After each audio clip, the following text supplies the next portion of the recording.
Assalamualaikum students. Let's continue our chapter number 3 that was basically traditional symmetric key ciphers.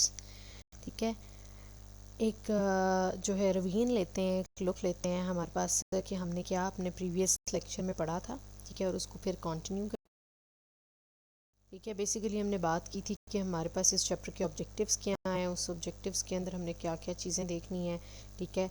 और हमने start किया था अपने कॉन्सेप्ट से सिमेट्रिक की साइफर के, फिर हमने कैटेगरीज देखी ट्रेडिशनल सिमेट्रिक की साइफर्स की दो, सब्स्टिट्यूशन एंड ट्रांसपोजिशन, और फिर हम उन कैटेगरीज को बेसिकली एक्सप्लेन कर रहे थे अपने लास्ट लेक्चर में। साथ ही साथ हमने उससे पहले क्रिप्ट एनालिसिस देखा था, और जो टॉपिक्स हमारे पास कुछ रह गए हैं उसमें अभी हमने सब्स्टिट्यूशन साइफर को हम पढ़े हैं, फिर हमने ट्रांसपोजिशन साइफर्स देखने हैं ट्रेडिशनल साइफर्स में, साथ ही साथ हमने एक्सट्रीम साइफर्स का और ब्लॉक साइफर्स का कॉन्सेप्ट लेना है, और कुछ डोमिनेंट साइफर्स इंशाल्लाह आज के लेक्चर में हमने ये टॉपिक्स अपने कवर करने हैं। हाँ जी, हम लोगों ने इंट्रोडक्शन में देखा था हमारे पास कि हमारे सिमेट्रिक की क्रिप्टोग्राफी के अंदर सबसे इम्पॉर्टेंट क्या है, वो कैश ऑफ प्रिंसिपल। और उससे पहले हमने ये देखा था कि हम डिफरेंट टर्म्स जो यहाँ पे यूज़ करेंगे अपने सेंडर एंड रिसीवर को आइडेंटिफाई करने के लिए, और कम्युनिकेशन के अंदर जो है इंक्रिप्शन से पहले मैसेज को हम क्या बोलेंगे, और इंक्रिप्शन के बाद हम मैसेज को क्या बोलेंगे। हमने वो टर्म्स कुछ उनसे फेमिलियर हुए थे। हमने कैश ऑफ प्रिंसिपल के बारे में देखा था जो कि की इंपॉर्टेंस बताता है। साथ साथ हमने क्रिप्ट एनालिसिस देखा जो कि हमारे क्रिप्टोग्राफी के ऊपर डिफरेंट तरह के अटैक्स किस तरह से परफॉर्म किए जा सकते हैं, 4 डिफरेंट टाइप के अटैक्स उसके बारे में बताता है। और फिर हमने कैटेगरी स्टार्ट की थी ट्रेडिशनल साइफर्स की, जिसमें भी हमने सब्स्टिट्यूशन साइफर की फर्स्ट कैटेगरी एडिटिव साइफर के बारे में बात की है। ठीक है,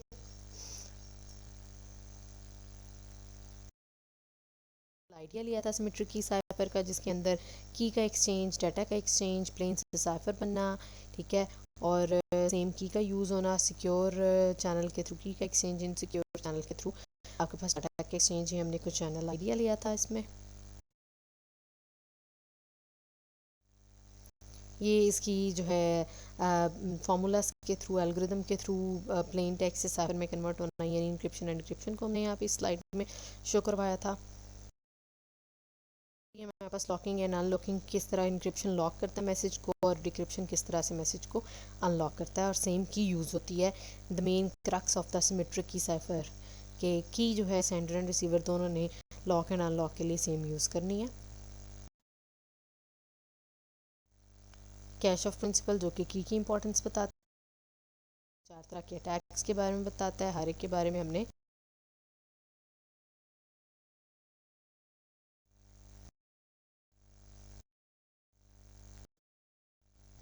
और जी हमने कहा था सबसे कॉमन इसमें से अटैक है वो आपका साइफर टेक्स्ट ओनली अटैक है। फिर हमने सब्स्टिट्यूशन साइफर की बात की। सब्स्टिट्यूशन साइफर क्या है, जिसमें हम सिंबल्स को एक दूसरे से रिप्लेस करते हैं, ठीक है। और इसकी 2 कैटेगरीज देखी हमने, साथ mono alphabetic and poly alphabetic. Mono alphabetic को हमने स्टार्ट किया हुआ है।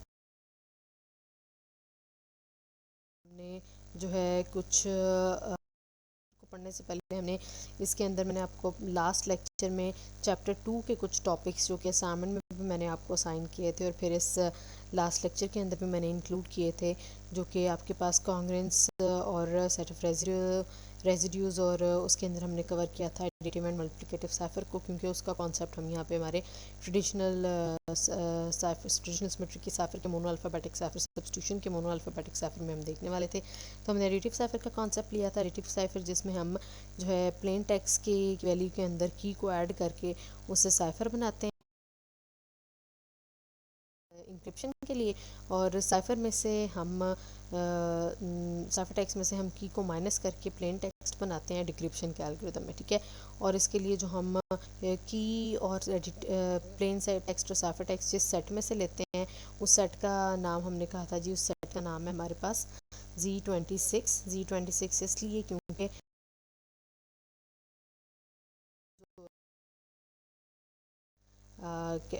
जो हम बेसिकली यहाँ पे इंक्रिप्शन डिक्रिप्शन के लिए यूज़ कर रहे हैं वैल्यूज़, वो आपके पास इंग्लिश लैंग्वेज के अल्फ़ाबेट्स हैं जो कि 26 हैं। दैट इज़ हमने Z26 सेट यहाँ पे यूज़ किया। बाकी हमने इंक्रिप्शन कैसे की, डिक्रिप्शन कैसे की को ऐड करके इंक्रिप्शन और की को सब्ट्रैक्ट करके साइफर में से डिक्रिप्शन का काम हमने किया, ठीक है। ये हमने इसको समझने के लिए एक एग्जांपल ली थी, ठीक है जी, भी दिखाई। फिर हमने इसको कहा था हम इसको शिफ्ट साइफर सीजर साइफर भी कहते हैं, व्हाट्स ऑन। और ये हमारे पास एक क्रिप्ट एनालिसिस हमने इसका किया। क्रिप्ट एनालिसिस हमने अटैकर के पॉइंट ऑफ व्यू से, इंट्रूडर के पॉइंट ऑफ व्यू से देखा किस तरह से प्लेन टेक्स्ट साइफर में जो कन्वर्ट हुआ हुआ है, इंट्रूडर किस तरह से उससे जो है दोबारा साइफर टेक्स्ट से प्लेन टेक्स्ट बनाने की कोशिश करता है। ये ब्रूट फोर्स अटैक दिखाया है जिसमें जो इंट्रूडर है वो सारी की सारी कीज़, जितने भी ऑल पॉसिबल कीज़ उन्हें बारी बारी ट्राई करता है और अपनी वो पहली, दूसरी, तीसरी, चौथी, पांचवी या फिर आखिरी अटैम्प्ट में भी इसमें सक्सेसफुल हो सकता है, क्योंकि ये ब्रूट फोर्स अटैक था। आगे हमने कहा था कि इंट्रूडर सिर्फ ब्रूट फोर्स अटैक के थ्रू नहीं, बल्कि दो और तरीके हैं इसका साइफर टेक्स्ट ओनली अटैक में। ब्रूट फोर्स अटैक के अलावा दो और तरीके हैं अटैक करने के। उन अटैक्स को वो किस तरह से परफॉर्म करता है हमने वो नेक्स्ट स्लाइड्स में देखा था। कैरेक्टर्स की बेस पे कर सकता है अटैक, या फिर वो फ्रीक्वेंसी ऑफ डायग्राम एंड ट्राइग्राम्स देख के उनकी बेस पे अटैक कर सकता है। इस तरह से उसे ऑल कीज़ नहीं बल्कि फ्यू सेट ऑफ की या स्टैटिस्टिक्स अप्लाई करते हुए कुछ एक सेट वो ले लेता है, कुछ वैल्यूज का सेट लेके उसके थ्रू जो है ना वो अटैक यानी डिक्रिप्शन करने की कोशिश करता है। और डायग्राम्स और ट्राइग्राम्स में भी वो कुछ कीज़ के साथ काम करता है, सारी कीज़ को वो यूज़ नहीं करता। यानी 25 की 25 कीज़ यहाँ पे यूज़ नहीं होनी, यहाँ पे यूज़ नहीं, लेकिन ब्रूट फोर्स अटैक में सारी कीज़ यूज़ होंगी, ठीक है। और 100% सक्सेस भी किसमें है? ब्रूट फोर्स अटैक में ही है।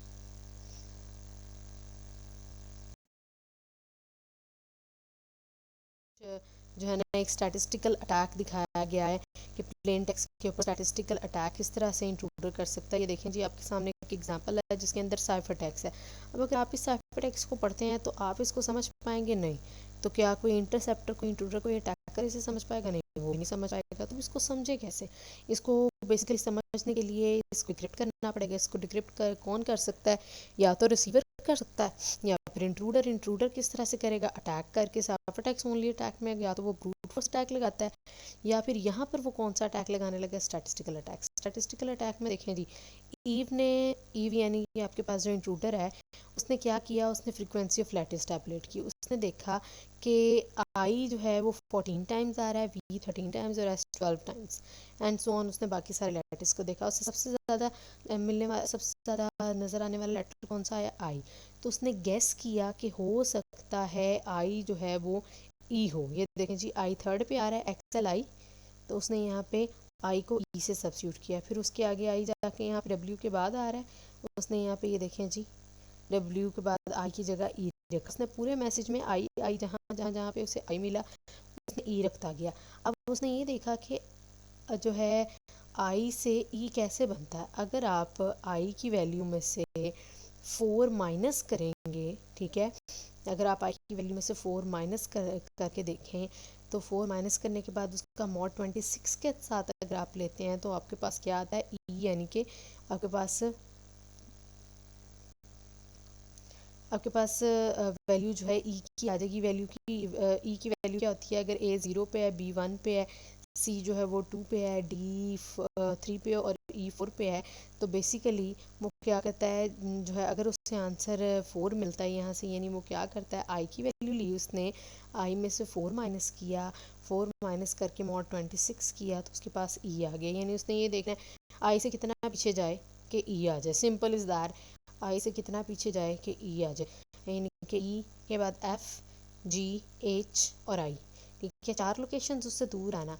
तो हम यही करते हैं ना, इंक्रिप्शन में हम 4 लोकेशन आगे लेके जाते हैं, तो डिक्रिप्शन में हम, यानी इंक्रिप्शन में हम जितनी लोकेशन आगे लेके जाते हैं डिक्रिप्शन में हम उतनी लोकेशन वापस लेके आते हैं। तो उसने ये देखा कि आई से कितना पीछे जाएं तो ई आता है। उसे पता चला आई से 4 लोकेशन पीछे जाएं तो ई आता है। तो उसने गेस किया कि की 4 होगी, और वही की 4 उसने हर एक्स की लेके वैल्यू उसमें से 4 माइनस करके मॉड 26 लिया, एल की वैल्यू लेके उसमें से माइनस 426 मॉड के साथ, तो सारी वैल्यूज़ के साथ उसने जब ये किया तो उसको एक मीनिंगफुल मैसेज मिल गया, ठीक है जी। क्यों? क्योंकि उसने फ्रीक्वेंसी ऑफ लैटर के साथ एक स्पेसिफिक स्टैटिस्टिक्स के साथ अटैक यहाँ पे किया।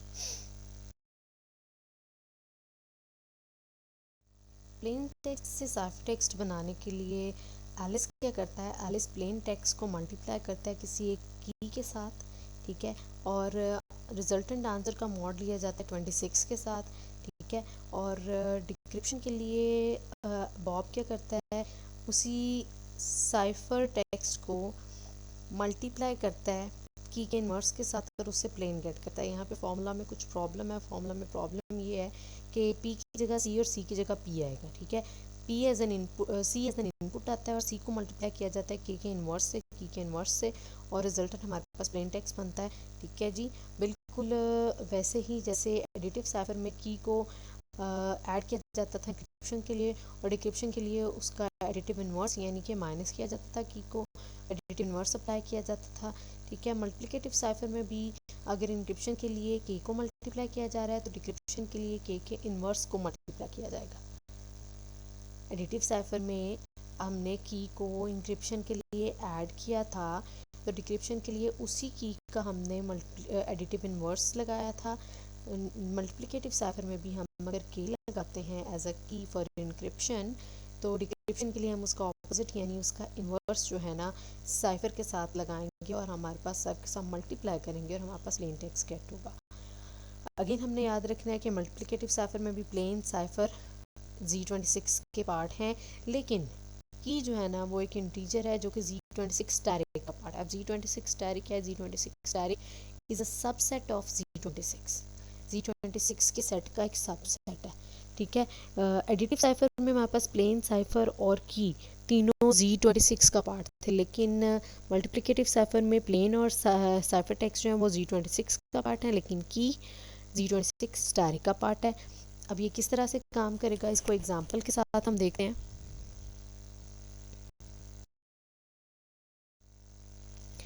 जी, एग्जांपल में हमारे पास बेसिकली मैसेज है, हेलो मैसेज। हेलो मैसेज को कन्वर्ट करना है बेसिकली साइफर में। कन्वर्ट करने के लिए साइफर में उसी तरह हेलो मैसेज की हमने इंटीजर वैल्यूज़ ली, उन इंटीजर वैल्यूज़ को अब मल्टीप्लाई किया जाएगा किसी एक की के साथ। की जो सेंडर एंड रिसीवर डिसाइड करेंगे, let's say sender and receiver ने की जो डिसाइड किया वो 7 है, तो 7 के साथ हर वैल्यू को मल्टीप्लाई किया जाएगा, मॉड लिया जाएगा 26 के साथ, और रिजल्टेंट आंसर जो है वो हमारे पास साइफर बनेगा। अब 7 to 7 जब आप करेंगे तो आंसर क्या आएगा? 49। 49 का मॉड अगर आप 26 के साथ लेते हैं तो 26 के साथ आप 49 का मॉड ले सकते हैं। हाँ जी, आप 49 का मॉड लेंगे जब 26 के साथ, तो आपके पास क्या आंसर आएगा?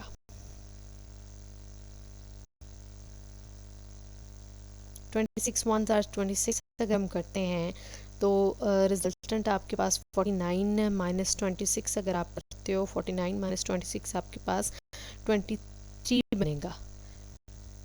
ऐसे ही है because 26 2 are 2 6 are 12 into 2 4 46 sorry 54 52 2 6 are 12 1 carry 2 are 4 and 5 54। ठीक है, तो अगर आप 49 का मॉड लेते हैं 26 के साथ तो आपके पास 26 1 सा 26 और रिजल्टेंट आपके पास आंसर आ जाएगा 23। इसी तरह अगर आप 7 4 जार करते हैं 21 सॉरी 28, तो 28 का मॉड 26 के साथ लेंगे तो रिमेनिंग रिजल्टेंट क्या होगा जी? रिमाइंडर 2 होगा, क्योंकि मॉड रिमाइंडर रिटर्न करता है। इसी तरह 11 into 7 आप करेंगे तो 77 का मॉड लेंगे 26 के साथ, तो रिजल्टेंट आपके पास रिमेनिंग क्या बचेगा? 25 and up to so on. इस तरह से आपके पास मैसेज हेलो मैसेज से क्या बन जाएगा? XCZU। ठीक है, ये मैसेज कन्वर्ट होगा। अच्छा, अगेन यहाँ पे नोटिस करें जिस तरह एडिटिव साइफर में हेलो को जब हमने साइफर में कन्वर्ट किया था तो दोनों एल के लिए सेम इंक्रिप्शन हुई थी। सिमिलरली आप मल्टीप्लिकेटिव के थ्रू करेंगे तब भी आपके पास दोनों एल के लिए सेम यानी जी ही आया, चाहे एल 10 दफ़ा भी मैसेज में आएगा तब भी उसकी इंक्रिप्शन जी ही होगी, because we are talking about monoalphabetic cipher जिसमें प्लेन और साइफर के दरमियान 1 to 1 रिलेशनशिप होता है। ओके जी, इस तरह से ये प्लेन से साइफर टेक्स्ट बन गया मल्टीप्लिकेटिव साइफर के थ्रू। वो जो Z26 टैरी की हम बात कर रहे थे, बेसिकली वो सेट क्या है? वो ऐसा सेट है जिसके अंदर 12 मेंबर्स हैं, 12 वैल्यूज़ हैं। कौन कौन सी वैल्यूज़ हैं? 1 3 5 7 9 11 15 17 19 21 23 25। अगर हम रिकॉल करें तो जब हम मल्टीप्लिकेटिव इन्वर्स का कॉन्सेप्ट ले रहे थे तो वहाँ पे भी हमने हर Z10 Z9 Z11 Z12 में से देखा था कि कौन कौन सी वैल्यूज़ मल्टीप्लिकेटिव इन्वर्स हैं एक दूसरे का, और हमने कहा था मल्टीप्लिकेटिव इन्वर्स का रूल ये है कि कोई भी दो वैल्यूज़ जिनको हम आपस में मल्टीप्लाई करें और मल्टीप्लाई करने के बाद जब हम उसका मॉड लें 26 के साथ तो रिजल्टेंट आंसर 1 आना चाहिए। जैसे कि हम अगर करते हैं आपके पास 15 और 7 को मल्टीप्लाई करते हैं तो 15 एंड 7 को मल्टीप्लाई करके हमारे पास जो वैल्यू आएगी 105। 105 को अगर हम मॉड लेते हैं 26 के साथ तो 26 fours are 104 and remaining is 1। ठीक है, 15 को अगर 7 से मल्टीप्लाई करें तो आपके पास आंसर आता है 105। 105 का मॉड लें 26 के साथ तो रिजल्टेंट आंसर आएगा आपके पास 26 fours are 104 and remaining will be 1।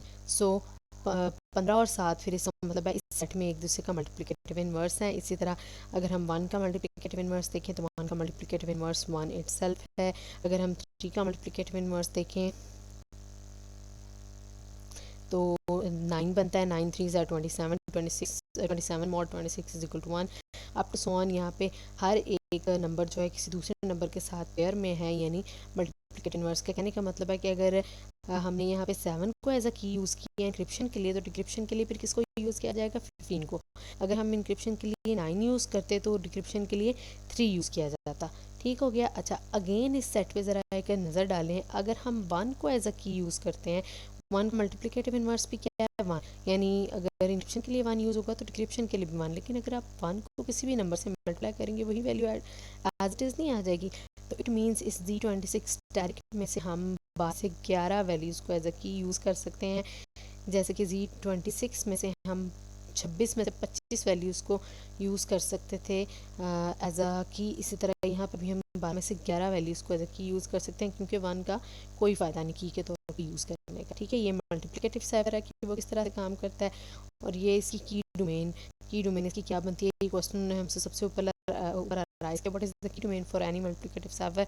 So we will say that key domain यानी टोटल कितनी कीज उसके अंदर उसकी डोमेन में आती हैं तो वो 11 आ सकती हैं मैक्सिमम भी। मैक्सिमम चले हम थ्योरेटिकली 12 कह देते हैं, लेकिन प्रैक्टिकल कितनी होंगी, प्रैक्टिकली 11 ही होंगी। मल्टीप्लिकेटिव साइफर के बाद नेक्स्ट हमारे पास साइफर है फाइन साइफर। अगर आप एडिटिव साइफर को देखते हैं उसकी की डोमेन है 25। अगर आप मल्टीप्लिकेटिव साइफर को देखते हैं उसकी की डोमेन है 11। ठीक है, तो अगर आप मल्टीप्लिकेटिव इनवर्स वैसे तो देखने में मुश्किल लगा ना कि मल्टीप्लिकेशन होनी है, पता नहीं कितनी मुश्किल कैलकुलेशन होगी, लेकिन एक्चुअली क्या हो रहा है, सिर्फ और सिर्फ 11 कीज़ हैं। ठीक है, जो कि अगर ब्रूट फोर्स अटैक भी इंट्रूडर लगाता है तो 11 कीज़ उसको लगाना 25 के मुकाबले में और आसान है।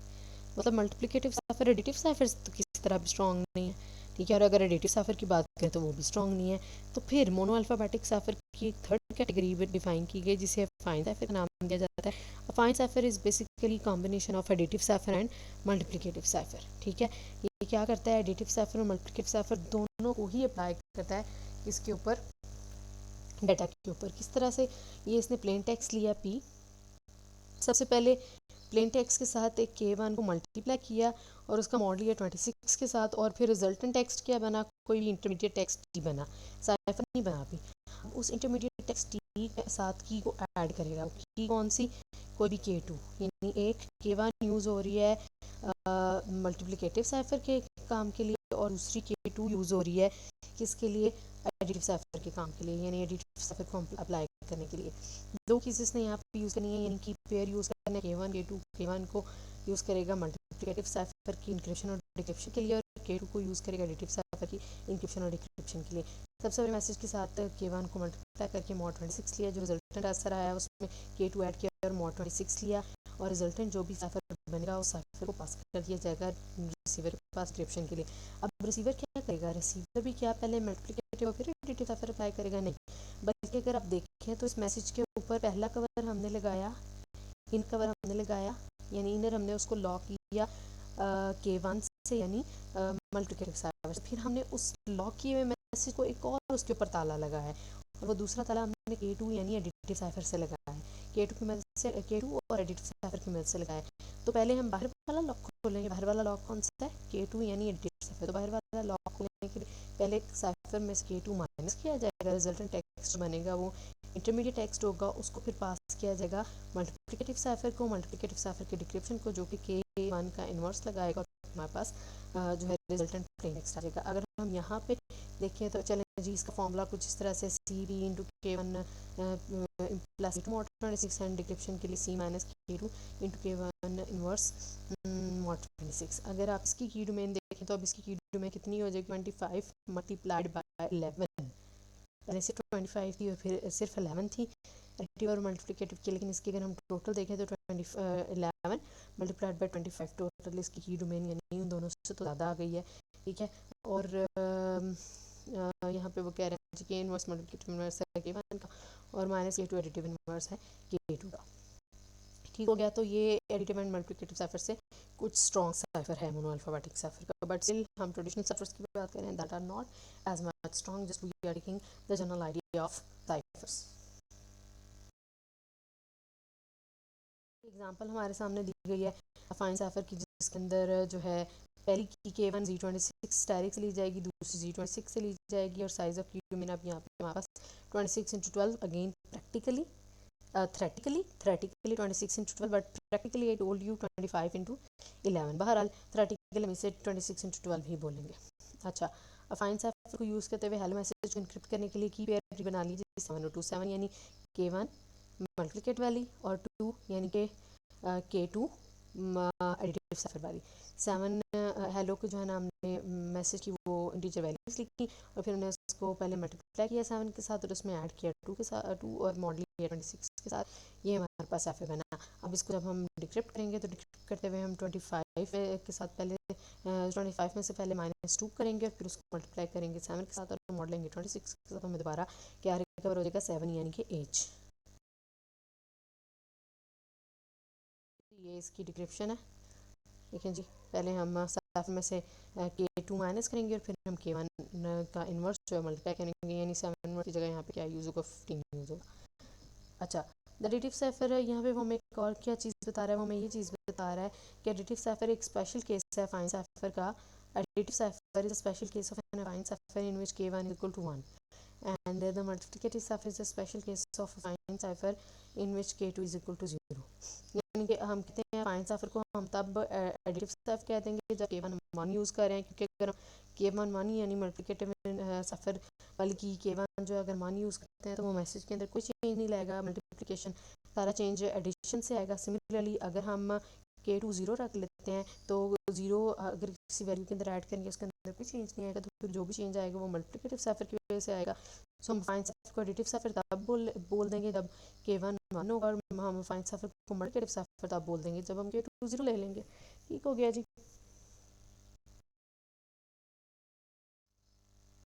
Okay, monoalphabetic substitution cipher की अगर हमने अभी तक बात की है, तो अगर हम एडिटिव मल्टीप्लिकेटिव या फाइन साइफर तीनों की बात करते हैं तो उनकी की डोमेन्स अभी भी स्मॉल हैं। इवन 26 × 12 भी हमारे पास एक स्मॉल की डोमेन है, बहुत ज़्यादा बड़ी 312 वैल्यूज़ बहुत ज़्यादा बड़ी नहीं है, और वहाँ पे वल्नरेबल और ये वाले साइफर जो हैं वल्नरेबल हैं, यानी पॉसिबल है कि इनके ऊपर ब्रूट फोर्स अटैक किया जा सके। तो फिर मोनो अल्फ़ाबेटिक सब्स्टिट्यूशन साइफर को कुछ बेटर बनाने के लिए उसकी एक और सोल्यूशन बनाया गया, एक बेटर सोल्यूशन बनाया गया प्लेन टेक्स्ट को साइफर में कन्वर्ट करने के लिए, जिसमें कॉमा टेबल जो हमारे पास अल्फ़ाबेट्स का था Z26 उसको यूज़ करने के बजाय सेंडर एंड रिसीवर ने अपना एक टेबल सेट कर लिया जिसमें प्लेन टेक्स्ट के कौन से अल्फ़ाबेट को साइफर के किस अल्फ़ाबेट से रिप्लेस किया जाएगा ये उन्होंने पहले डिसाइड कर लिया। यानी कि ए को हमेशा एन से, बी को हमेशा ओ से, सी को हमेशा ए से रिप्लेस किया जाएगा। अगर हम कहें कि हेलो मैसेज को किस तरह से, हेलो मैसेज की इंक्रिप्शन इस टेबल के मुताबिक क्या होगी, तो हेलो मैसेज में एच की जगह सी आ जाएगा, ई की जगह आर आ जाएगा, एल की जगह डी, फिर एल की जगह डी और ओ की जगह वाई आ जाएगा। ठीक है, यानी कि हमारे पास हेलो से क्या फिर बनेगा CRDDY। ठीक हो गया जी। तो ये बिल्कुल वैसा नहीं है जैसे एडिटिव या फिर मल्टीप्लिकेटिव साइफर या फाइन साइफर में आ रहा है। ये सेंडर रिसीवर ने अपनी मर्जी से डिसाइड किया हुआ है। इसके अंदर की जो है की को फाइंड आउट करना आसान नहीं है, यानी अगर इंट्रूडर ने अटैक करना है तो उसे ये सारे का सारा पूरे का पूरा टेबल गैस करने की ज़रूरत है कि कौन सी वैल्यू को कौन सी वैल्यू से, कौन सी अल्फ़ाबेट को कौन से दूसरे अल्फ़ाबेट से सब्स्टिट्यूट किया गया, क्योंकि उसे वहाँ पे तो हमारे पास एक रूल था ना जिसे हम फॉलो करते थे, कोई ये की थी जिसकी वजह से आगे या पीछे मूव कर रहे थे, अल्फ़ाबेट्स को सब्स्टिट्यूट कर रहे थे। लेकिन यहाँ पे तो सेंडर रिसीवर का अपना डिसाइडेड फॉर्मूला, अपना डिसाइडेड टेबल है, तो अगर वो इंट्रूडर इस टेबल को गैस कर लेता है तब तो ये ब्रेक हो सकता है, लेकिन इसको गैस करना आसान नहीं, क्योंकि इसके अंदर कुछ भी एक रूल्स को या एक कैलकुलेशन को फॉलो करके टेबल नहीं बना हुआ, बल्कि रैंडम बना हुआ है। यानी रैंडम सेंडर रिसीवर ने डिसाइड किया कि टी की जगह टी प्लेन टेक्स्ट का होगा तो साइफर के अंदर वो आई होगा। ठीक है। तो ये मैं अगर सेंडर हूँ, मेरा रिसीवर कोई है, हम दोनों अपनी मर्जी का टेबल बना सकते हैं, कोई सेकंड सेंडर रिसीवर अपनी मर्जी का बना सकते हैं, थर्ड अपनी मर्जी का बना सकते हैं। ये एक बेटर अप्रोच है अल्फाबेटिक सब्स्टिट्यूशन साइफर की, बट स्टिल ये हमारे पास इतने स्ट्रॉन्ग साइफर नहीं है। ठीक है, तो नेक्स्ट मूव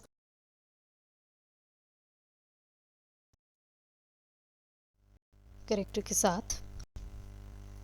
अच्छा, अब इसके अंदर रूल क्या यूज़ हो रहा है। अभी तक जब हमने मोनो अल्फ़ाबेटिक साइफ़र्स की बात की तो वहाँ पे हमारे पास जो साइफ़र्स प्लेन साइफ़र बनाने के लिए की यूज़ हो रही थी, की सिंगल की यूज़ हो रही थी। ठीक है, यहाँ पे की सेंडर और रिसीवर की सेम ही यूज़ करेंगे क्योंकि हम अगेन सिमेट्री की साइफर की ही बात कर रहे हैं, लेकिन एक सिंगल की वैल्यू नहीं होगी बल्कि की स्ट्रीम यूज़ की जाएगी। जैसे कि अगर आप यहाँ पे की देखें, अगर आप देखें प्लेन टेक्स्ट के हर करेक्टर को रिप्लेस करने के लिए रिप्लेस किया गया है साइफर के हर करेक्टर के साथ, तो उसके लिए की भी हमारे पास उतनी ही, जितने प्लेन और साइफर के अल्फ़ाबेट्स हैं उतनी ही हमारे पास कीज़ होंगी। ऑटो की साइफर के अंदर की जो होती है, ऑटो की साइफर की कुछ इस तरह से है कि ऑटो की साइफर की स्ट्रीम में फर्स्ट की K1 है, वो की है जो सेंडर एंड रिसीवर मिलके डिसाइड करेंगे। बाकी की स्ट्रीम की कीज़ कहाँ से बनती हैं, प्लेन टेक्स्ट से गेट की जाती हैं।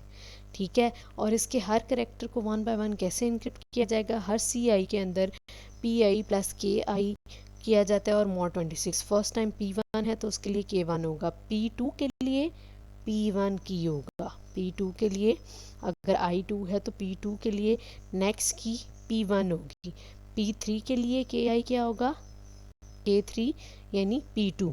सिमिलरली P4 के लिए की उसे पिछली यानी कि P3 होगी। और डिक्रिप्शन भी इसी तरह से हर साइफर के करेक्टर में से, साइफर के हर अल्फ़ाबेट या हर करेक्टर में से KI को माइनस किया जाएगा, मॉड 26 के साथ उसका मॉड लिया जाएगा, यानी C1 माइनस K1 करेंगे, C2 माइनस K2 यानी कि P1 and up to so on. ठीक है, इसको जब हम इम्प्लीमेंट करके देखते हैं तो तब हमें ज़्यादा इसकी एग्जांपल के थ्रू इसका कॉन्सेप्ट समझ आएगा। बहरहाल ये हमने याद रखना है कि यहाँ पे प्लेन के हर करेक्टर को साफर के हर करेक्टर से रिप्लेस करने के लिए एक नई डिफरेंट की यूज़ होगी। और सबसे इंपॉर्टेंट जो ये आप यहाँ पे देखें कि रूल ये कौन सा फॉलो कर रहा है, ऑटो की साफर एडिटिव साफर का रूल फॉलो कर रहा है। ठीक हो गया जी, कैलकुलेशन इसमें बिल्कुल एडिटिव साफर वाली होगी।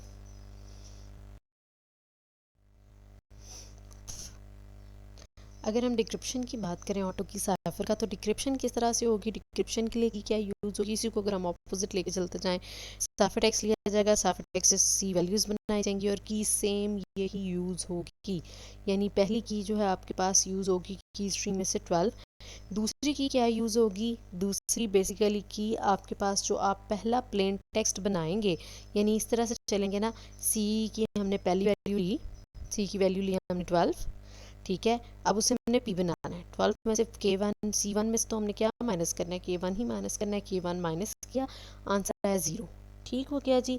अब P2 कैसे बनेगा, P2 बनाने के लिए उसी तरह C की वैल्यू ली, अब C2 में से माइनस क्या करना है, क्या C2 में से हमने C1 माइनस करना है, नो, बल्कि C2 में से हमने P1 ही माइनस करना है। यानी कि आप इंक्रिप्शन करें या डिक्रिप्शन करें कि यही रहेगी। कैसे, आपने पहले कैरेक्टर को डिक्रिप्ट किया, 12 में से 12 माइनस किया, 0 आ गया, 0 ना सिर्फ अब आपके पास प्लेन टेक्स्ट की पहली वैल्यू आई है, साथ ही साथ ये आपके साइफर की नेक्स्ट वैल्यू यानी 19 को डिक्रिप्ट करने के लिए आपको की भी मिल गई है। यानी फिर आप 19 माइनस 0 मॉड 26 करेंगे तो आपके पास टी की वैल्यू आ जाएगी।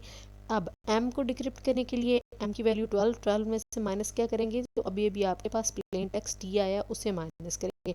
सिमिलरली t को डिक्रिप्ट करने के लिए t में से हम जो है उससे पिछली वैल्यू जो अभी भी हमने डिक्रिप्ट किया यानी 19 उसको हम माइनस करेंगे। कहने का मतलब है कि स्ट्रीम इंक्रिप्शन एंड डिक्रिप्शन दोनों के लिए सेम रहेगी। जी, इसकी अगर हम की डोमेन देखें तो इसकी डोमेन ऑटो की साइफर की डोमेन फिर भी प्लेन टेक्स्ट से जो है आपके पास, अगर आप देखें ऑटो की साइफर की डोमेन की अगर हम बात करें तो ये जो मोनो अल्फाबेटिक साइफर्स का एडिटिव साइफर है बेसिकली ये बिल्कुल उतनी ही है। क्यों नहीं है क्योंकि इसके अंदर रूल एडिटिव साइफर का यूज़ हो रहा है। पहली सिर्फ K1 ऐसी की है जो सीक्रेट है, जो इंट्रूडर को नहीं पता। बाकी केस तो इंट्रूडर को भी अगर ऑटो की साइफर का रूल पता तो उसे भी पता है बाकी कीज़ कहाँ से बनानी है, इंक्रिप्शन के लिए भी और डिक्रिप्शन के लिए भी। ठीक है, तो पहले की फाइंड आउट करना काम है। पहले की फाइंड आउट करने के लिए वो अपनी ब्रूट फोर्स अटैक भी लगाता है, तो उससे मैक्सिमम भी थ्रेटिकली 25 और प्रैक्टिकली जो है वो थ्रेटिकली 26 और प्रैक्टिकली 25 कीज़ लगानी है।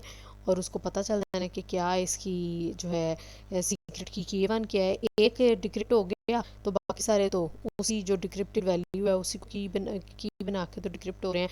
तो अगर हम बात करें ऑटो की साइफर, तो ऑटो की साइफर की डोमेन भी बिल्कुल एडिटिव साइफर जितनी है।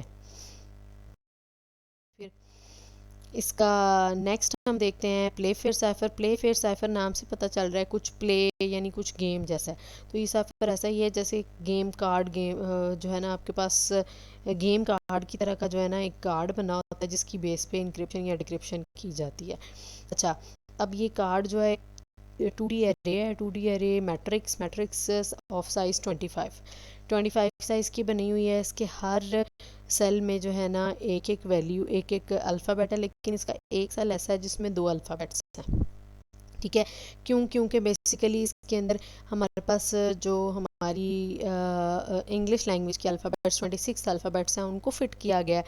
चूँकि वो टोटल 26 हैं और इसकी मैट्रिक्स की जो अवेलेबल स्पेसिस हैं वो 25 थी, इसलिए एक सेल में 2 वैल्यूज़ रखी गई हैं यानी आई और जे। अब इसमें प्ले से फिर साइफर किस तरह से इंक्रिप्शन और डिक्रिप्शन करता है, इसका बेसिकली रूल बहुत सिंपल है। बहुत जो है एक प्ले करने जैसा है इसका। इसके अंदर कोई हम के कोई एडिशन कोई जो है मल्टीप्लिकेशन यानी एडिटिव मल्टीप्लिकेटिव साइफर जैसा रूल या कुछ भी हम इसके अंदर वैसा काम नहीं कर रहे, बल्कि इसके अंदर एक प्ले गेम प्ले की तरह का एक काम कर रहे हैं। और वो क्या काम है, वो ये है कि हमारे पास जो भी मैसेज इंक्रिप्शन के लिए आता है उसको पेयर्स में डिवाइड किया जाता है। सबसे पहले फॉर एग्जांपल हेलो मैसेज आता है, उससे HELL और O और फिर क्या पेयर बना चाहिए। अच्छा, ओ के साथ क्या लगाना है उसके बारे में हम बात करते हैं। बेसिकली इसका पेयर बनाने का एक रूल है, जिस तरह गेम के रूल्स होते हैं सभी एक रूल है।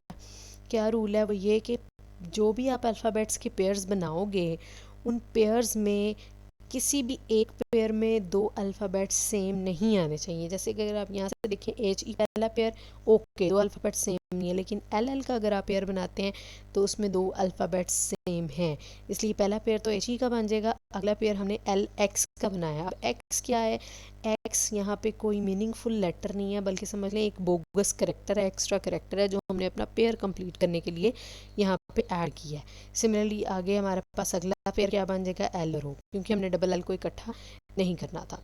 ठीक है जी, अब इनको इनक्रिप्ट हमने किस तरह से किया, हम पेयर को देखेंगे, पेयर को हम ढूंढेंगे पेयर के दोनों जो करेक्टर्स हैं वो सेम रो में है या सेम कॉलम में है या कहाँ पर है। अगर हम आप H और E को देखें तो H और E आपको सेम रो में मिल रहे हैं। जहाँ पे भी वो आपको सेम रो में अगर मिल रहे हैं तो आपने हर करेक्टर को उससे नेक्स्ट मूव कर देना है, यानी H की जगह उससे नेक्स्ट वाला इंक्रिप्शन, यानी इसका साइफर क्या बनेगा, H का साइफर E बनेगा और E का साइफर C बनेगा। हमें क्या करना है, इंक्रिप्शन करते हुए HE को पहले हमने ढूंढना है कि ये पेयर कहाँ पे है, सेम रो में है या सेम कॉलम में है या कहाँ पर, या इंटरसेक्शन पे इंटरसेक्शन क्या देखते हैं अभी। H और E चूँकि हमें दोनों एक ही रो में मिले हैं तो हमने H को रिप्लेस कर H को और E को उससे एक एक आगे करेक्टर मूव कर देना।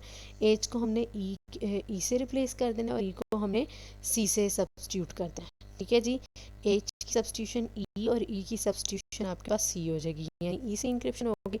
अब आगे LX को देखते हैं। LX की हमारे पास सेम कॉलम में है, अगेन वही वाला फॉर्मूला, अगर सेम रो या सेम कॉलम में है तो हर अल्फ़ाबेट को उससे नेक्स्ट मूव कर देना है, यानी L की सब्स्टिट्यूशन Q और X की सब्स्टिट्यूशन Z आ गई। उसके बाद देखते हैं L और O। L और O आपके पास ना तो सेम रो में है और ना ही सेम कॉलम में है, बल्कि L और O आपको जो है ना किसी एक रो और कॉलम के इंटरसेक्शन पे मिल रहे हैं। तो बेसिकली इसकी सब्स्टिट्यूशन क्या होगी, हम L से पढ़ना शुरू करेंगे। ठीक है, L से पढ़ना शुरू करेंगे और O तक पहुंचेंगे, और O तक पहुंचने के लिए जो पहला टर्न हमने लिया ना, उस टर्न पे जो भी आपके पास अल्फ़ाबेट होगा उस वही अल्फ़ाबेट L की सब्स्टिट्यूशन होगी। आप L से मूव करना है O पे, L से O पे मूव करने के लिए जब आप L से चलना शुरू होंगे तो L से चलते चलते बी बी वो मोड़ है जहाँ से बी वो पॉइंट है जहाँ से आप मोड़ के ओ पे पहुँचे हैं, तो एल की सब्स्टिट्यूशन बी हो जाएगी। सिमिलरली अगर ओ से एल पे जाना है तो ओ से एल पे जाने के लिए अगर आप मूव करते हैं तो एक्स वो पॉइंट ऑफ इंटरसेक्शन है, पॉइंट ऑफ जो है इंटरकोर्स है, इंटरेक्शन है, जहाँ पे एक्स और जहाँ पे ओ एल के साथ जिसके थ्रू मिलता है, तो ओ की सब्स्टिट्यूशन क्या हो जाएगी, एक्स हो जाएगी। सेम रो में होंगे तो आगे आगे मूव कर जाना है, सेम कॉलम में भी होंगे तो आगे आगे मूव कर जाना है। लेकिन अगर सेम रो सेम कॉलम में नहीं है तो हमने पहले अल्फ़ाबेट से दूसरे अल्फ़ाबेट तक पढ़ना है, कहाँ पे इंटरसेक्शन होती है वो उसकी सब्स्टिट्यूशन होगी। इसी तरह दूसरे से पहले को पढ़ना है, जहाँ पे सब्स्टिट्यूशन होगी वही, जहाँ पे इंटरसेक्शन होगी वही उसकी सब्स्टिट्यूशन होगी। ठीक हो गया जी, ये इसका रूल है, ये इसका फॉर्मूला है, सिंपल। अच्छा, एक चीज़ जो इसमें हमने देखनी है वो ये कि अगर आपके पास किसी पेयर में आई और जे दोनों इकट्ठे आ जाते हैं, एक ही पेयर में आई और जे आ जाते हैं, तो अगेन आई और जे सेम रो में है, आई की सब्स्टिट्यूशन एफ हो जाएगी, ठीक है, और एफ की सब्स्टिट्यूशन क्या होगी, एफ की सब्स्टिट्यूशन यू हो जाएगी, ठीक है, आई और जे। या फिर अगर आपके पास एक पेयर में आर और एन है, एन की सब्स्टिट्यूशन क्या होगी, एन को आई से भी सब्स्टिट्यूट किया जा सकता है, जे से भी सब्स्टिट्यूट किया जा सकता है। अगर आपके पास एन को सब्स्टिट्यूट करना है या आपने ई को सब्स्टिट्यूट करना है तो एन से आगे ई आई और जे दोनों है, ई से आगे भी आई और जे दोनों, तो दोनों में से किसी एक से किया जा सकता है सब्स्टिट्यूट। लेकिन अगर आपके पास आई और एफ है या जे और एफ है तो आई की सब्स्टिट्यूशन या जे की सब्स्टिट्यूशन एफ, और एफ की सब्स्टिट्यूशन क्या होगी, हम साइक्लिक वे में दोबारा उस रो के स्टार्ट पे यू पे चले जाएंगे। इसी तरह अगर आपके पास किसी पेयर में बी और ए है तो बी की जगह ए आ जाएगा और ए को सब्स्टिट्यूट आप करेंगे स्टार्ट से यानी एल से सब्स्टिट्यूट करेंगे, ठीक है। अब ज़रा इसकी की डोमेन की बात कर लेते हैं, क्या ये आपके पास एक स्ट्रॉन्ग एक पावरफुल साइफर है? तो देखा जाए तो ये कार्ड जो है, ये play card sender and receiver ने अपनी मर्जी से रैंडम बनाया है, ठीक है। और इस कार्ड को फाइंड आउट करने के लिए आपके इंट्रूडर को 25 ऐसे ही कार्ड बनाने पड़ेंगे, यानी उसको ऐसे कार्ड बनाने पड़ेंगे जिसमें वो all possible combinations, all possible substitution करके दिखे। यानी वो एक ऐसा कार्ड बनाए जिसमें A B C D E F up to सोन जी यानी सीधा सीधा लेके, दूसरा वो बनाया जिसमें वो बी को पहले कर दे, ए को बाद में कर दे, तीसरा बनाया जिसमें वो सी सबसे शुरू में ले आए, चौथा वो बनाया जिसमें डी सबसे शुरू ले आए। एक्चुअली उसको अपनी ये पूरी की पूरी एफर्ट अप्लाई करने के लिए 25 फैक्टोरियल कार्ड्स बनाने पड़ेंगे, तो उसकी टोटल डोमेन आप 25 फैक्टोरियल 25 या 26 से बहुत ज़्यादा है। तो play fair cipher is much better than earlier cyphers जो अभी तक हमने पढ़े हैं, उनसे ये एक बेटर साइफर होगा, ठीक है। इसमें ये टोटली ये टेबल जो है वो बनाएगा कौन, सेंडर एंड रिसीवर बनाएगा, उनकी मर्जी होगी, किसी थर्ड पर्सन को इस टेबल के बारे में नहीं पता होगा, और इंट्रूडर को फाइंड आउट करने के लिए 25 फैक्टोरियल एफर्ट इसके ऊपर पुट करनी पड़ेगी। नेक्स्ट देखते हैं जी। हाँ जी, नेक्स्ट साइफर जो है वो है बिगिनर साइफर। बिगिनर साइफर आपके पास ऐसा साइफर है जिसमें प्लेन टेक्स्ट के हर कैरेक्टर को साइफर के हर कैरेक्टर में रिप्लेस करने के लिए एक की स्ट्रीम यूज़ की जाती है, और उस की स्ट्रीम को हम बार बार रिपीट करते हैं। एक्चुअली वो की स्ट्रीम किस तरह से बनती है, एक कीवर्ड से। कीवर्ड को एक कीवर्ड एज अ की यूज़ किया जाता है और उस कीवर्ड को बार बार रिपीट किया जाता है इंक्रिप्शन के लिए। और इसमें फॉर्मूला कौन सा यूज़ होता है, रूल कौन सा यूज़ होता है, रूल इसमें एडिटिव साइफर का ही यूज़ होता है, फॉलो किया जाता है। अच्छा जी, मैं देखते हैं ये काम कैसे करता है प्रैक्टिकल, इसकी एग्जांपल देखते हैं। She is listening is a message जो कि सेंडर ने रिसीवर तक यानी एलिस ने बॉब तक भेजना है। अब दोनों मिलके एक 6 कैरेक्टर का कीवर्ड डिसाइड करते हैं, पास्कल, ठीक है। अब पास्कल 6 कैरेक्टर का कीवर्ड है। अब क्या ये 6 कैरेक्टर का कीवर्ड अगर हम कहें प्लेन टेक्स्ट के हर कैरेक्टर के लिए अलग अलग की हम यूज़ करना चाहें तो क्या ये 6 कैरेक्टर काफ़ी होंगे? देखें जी, 6 कैरेक्टर तो शी इज़ और एल तक ख़त्म हो जाएंगे ना, ठीक है। तो फिर बाकियों को किससे इंक्रिप्ट करेंगे? अगर हम कहते हैं कि यहाँ पे हम हर करेक्टर की नई की से इंक्रिप्शन करेंगे तो नई की से इंक्रिप्शन तो पॉसिबल हो ही नहीं सकती, क्योंकि मैसेज के अंदर कितने करेक्टर्स हैं? मैसेज के अंदर आपके पास 14 करेक्टर्स हैं, जबकि की का क्या साइज़ है, कीवर्ड का साइज़ 6 करेक्टर है। तो हम इसको कैसे इंक्रिप्ट करेंगे? हम बेसिकली कीवर्ड से की स्ट्रिंग बनाएंगे जिसके अंदर हम कीवर्ड को रिपीट करेंगे। पहली दफ़ा कीवर्ड लगाया, जितने कैरेक्टर्स तक पूरा आया वहाँ पे स्टॉप करके फिर हमने बाकी अगले कैरेक्टर्स के लिए, अगले 6 कैरेक्टर्स के लिए फिर कीवर्ड को शुरू से शुरू किया, यानी कि पी ए एस सी ए और एल, और फिर रिमेनिंग जो कैरेक्टर्स बचेंगे उसके लिए फिर शुरू से हम शुरू करेंगे पी और ए, ठीक है। तो सबसे पहले वही तरीका, पी वैल्यूज़ लिखी, फिर की स्ट्रीम बनाई, की स्ट्रीम में कीवर्ड को पहले लिखा, जहाँ तक पूरा आ गया ठीक है, उसके बाद फिर से उसको शुरू से शुरू कर लिया, फिर जहाँ पे खत्म हुआ फिर शुरू कर लिया, ठीक है, जहाँ तक हमें ज़रूरत है हम उसे लिख देंगे। उसी तरह 18 + 15 यानी आपके पास plain text PI plus C plus KI करेंगे और हमारे पास CI बन जाएगा, C1 बन जाएगा। इसी तरह P2 + K2 करेंगे एंड इसी तरह हम एडिटिव साइफर के रूल के मुताबिक इसे ऐड करते हैं और ऐड करने के बाद mod 26 हमारे पास ये साइफर बन जाता है। अब इसकी डिक्रिप्शन कैसे होगी? डिक्रिप्शन भी बिल्कुल ऐसे ही होगी। इन साइफर से पहले सी की वैल्यू बनाई जाएगी और सी की वैल्यू में से जो है की को माइनस किया जाएगा। की किस तरह से बनाई जाएगी? उसी तरह आप साइफर को भी 6 के जो है ग्रुप्स में डिवाइड करेंगे, यानी की के कीवर्ड के साइज के अकॉर्डिंग ग्रुप्स बनाएंगे और हर ग्रुप के ऊपर कीवर्ड को शुरू से लेके एंड तक अप्लाई करते जाएंगे। और अब यहाँ पे ऐड की बजाय माइनस करेंगे तो आपके पास डिक्रिप्ट होके ये मैसेज ओरिजिनल यानी प्लेन टेक्स्ट बन जाएगा। ठीक है जी, ये विग्नेट साइफर रूल है। अब विग्नेट साइफर को इम्प्लीमेंट करने के लिए हमारे पास दो और तरीके हैं, वो भी देखते हैं। पहला तरीका तो ये हमारे पास, अगला तरीका देखते हैं। ये इसकी डिक्रिप्शन, ये इसकी इंक्रिप्शन ही उन्होंने दिखाई हुई है। Let us see how can encrypt the message she is listening using 6 character Pascal. The initial key stream is 15 and up to so on as many times as needed. हम की को repeat करते जाते हैं जितनी दफ़ा भी हमें उसकी ज़रूरत होती है। ये विग्नेट साइफर को इम्प्लीमेंट करने का एक और तरीका है। ये किस तरह से इम्प्लीमेंट किया जा सकता है? हम क्या करें कि इसका पेयर बना लें, इसको हम डिवाइड कर लें ब्लॉक्स में, कितने साइज़ के हम इसके ब्लॉक बनाएंगे। हम बेसिकली इसके ब्लॉक बनाएंगे कीवर्ड के साइज़ के मुताबिक। कीवर्ड का साइज़ 6 है तो हम 6 कैरेक्टर्स को ग्रुप करके इसके 3 हमने ग्रुप बना लिए। पहले ग्रुप में 6, दूसरे ग्रुप में 6 और आखिरी ग्रुप के लिए हमारे पास 2 ही कैरेक्टर्स बचे तो हमने 2 कैरेक्टर्स का ग्रुप बना लिया। अब इन कैरेक्टर्स के साथ हम क्या करते हैं, हम की को ऐड करते हैं। अगर आप देखें तो हर ग्रुप में से जो आपके पास पहला पहला कैरेक्टर है यानी S और I और N, उन तीनों के लिए आपके पास की सेम यूज़ हो रही है P। तो हम क्या करते हैं, हर ग्रुप से हमने पहला पहला कैरेक्टर उठा लिया। पहले ग्रुप से S उठाया, दूसरे ग्रुप से I उठाया, तीसरे ग्रुप से हमने N उठाया। ये एक हमने ग्रुप बना दिया, सब ग्रुप, ठीक है। दूसरा ग्रुप हमने दूसरे कैरेक्टर से बनाया क्योंकि उसके ऊपर कीवर्ड कौन सा अप्लाई होना है? ए। एच पे भी ए, एस पे भी ए और जी पे भी ए, ठीक है। इसी तरह एस, आई और एन पे पी यूज़ होना था, एच, एस और जी पे ए यूज़ होना था। अगला आपके पास ई, टी और अगले पेयर में से अगर हम अगले ग्रुप में से हम वर्ड लेने की कोशिश, करेक्टर लेने की कोशिश करते हैं तो उसके अंदर करेक्टर्स मौजूद नहीं हैं, इसलिए ई और टी का ग्रुप बनेगा। इसी तरह आई और ई का, एस और एन का, एल और आई का ग्रुप और उनके ऊपर जो जो रिस्पेक्टिव कीज़ हैं वो हम अप्लाई करेंगे। इससे हमारे पास क्या बन जाएगा, ये साफर बनेगा। आप साफर को उसकी जगह पर लेके जाना है। हर पेयर में से पहला करेक्टर आपके पास पहले ग्रुप का पहला बनाएगा, दूसरे पेयर का, दूसरे सब ग्रुप का या दूसरे सबसेट का जो पहला करेक्टर है वो आपके पास फर्स्ट वाले ग्रुप का सेकंड बनाएगा एंड आप जहाँ जहाँ से हमने लिए थे वहाँ पे हम वापस रख देंगे। ये भी एक तरीका आपके पास विग्नेट साइफर को इम्प्लीमेंट करने का, बट आपको फर्स्ट मेथड ही ज़्यादा आसान लगेगा। बहरहाल अप्लाई करने के आपके पास मल्टीपल मेथड्स हैं। एक थर्ड विग्नेट साइफर को इम्प्लीमेंट करने का थर्ड मेथड है विग्नेट टेबल। विग्नेट टेबल में क्या किया जाता है, विग्नेट टेबल के टॉप पे यहाँ पर हमें कॉलम हेडिंग के तौर पर प्लेन टेक्स्ट दिया गया और वो हेडिंग में हमें की दी गई है, ठीक है। हम यहाँ से प्लेन टेक्स्ट और यहाँ से की का इंटरसेक्शन देखते हैं। प्लेन टेक्स्ट और की के इंटरसेक्शन पे जो भी आपके पास वैल्यू होगी वही साइफर टेक्स्ट होगा। लाइक आपके मैसेज में शी इज़ लिसनिंग में पहला आपके पास करेक्टर था एस और एस के लिए की यूज़ हो रही थी पी।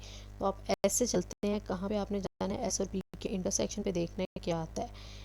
एस और पी के इंटरसेक्शन पे अगर आप देखें तो आपके पास क्या आता है जी, एच आता है ऊपर से एस और यहाँ से एच, पी को अगर हम देखें इन दोनों के इंटरसेक्शन पे एच आता है और यही इसकी इंक्रिप्शन है। सिमिलरली एस के बाद एच है, एच के लिए की है ए, एच के लिए की ए होगी तो एच ही आएगा।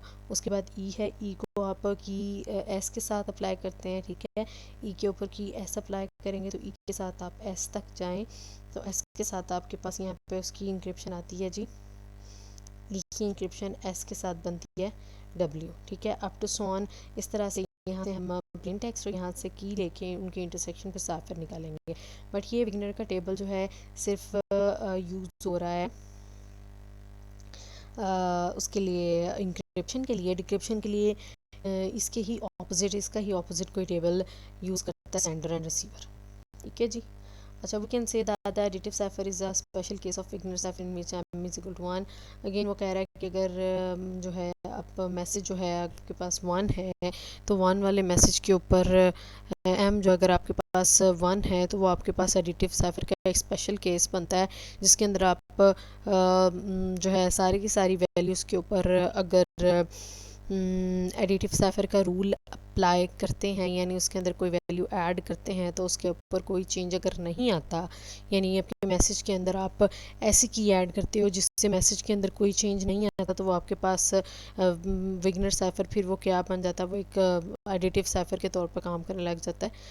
ठीक है, इन which m is equal to 1, यानी आपके पास सारी वैल्यूज़ 1 है तो 1 के साथ आपके पास आप जैसी भी की उसके ऊपर अप्लाई करोगे वैसे ही आपके पास रिजल्ट आ जाएंगे। तो विगनर साइफर जो आपके पास एक स्पेशल केस है एडिटिव साइफर का, जहाँ पे आप m जो है वो 1 लेते हैं। ठीक है जी, ये स्लाइड हमारी इंक्लूडेड नहीं है, ये भी नहीं देखेंगे हम, ये क्रिप्ट एनालिसिस है, ज़रूरत नहीं है इसकी।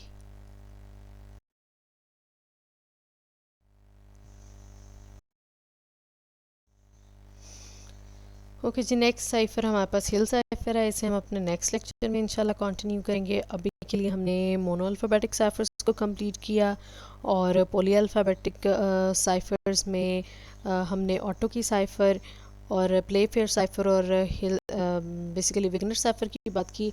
तो विगनर साइफर की डोमेन पे ज़रा एक नज़र दौड़ा लेते हैं, उसका क्रिप्ट एनालिसिस की डोमेन के हवाले से कर लेते हैं। तो विगनर साइफर की डोमेन बेसिकली उसका कीवर्ड है, यानी कीवर्ड जितना छोटा होगा उतना ही आसान है उसे इंटरसेप्ट करना, उसे अटैक करना। तो कीवर्ड जितना बड़ा होगा उतना ही उसको इंट्रूडर को उसको जानना मुश्किल होगा, यानी जो भी आपके पास कीवर्ड का साइज़ है एन जो भी साइज़ है उतने ही उसे कॉम्बिनेशंस बनाने पड़ेंगे, एन फैक्टोरियल कॉम्बिनेशंस बनाने पड़ेंगे, और वो ब्रूट फोर्स अटैक के थ्रू कभी ना कभी उसमें कामयाब हो भी सकता है। ठीक है जी, नेक्स्ट इसको इंशाल्लाह अपने नेक्स्ट लेक्चर में कंटिन्यू करते हैं। अभी के लिए इतना ही, इसे अच्छे तरीके से नोट्स से भी पढ़ें और साथ साथ ही सब पढ़ते जाएं, अदरवाइज़ आप समझ नहीं पाएंगे इकट्ठे चीज़ों को। ओके जी, अल्लाह हाफ़िज़।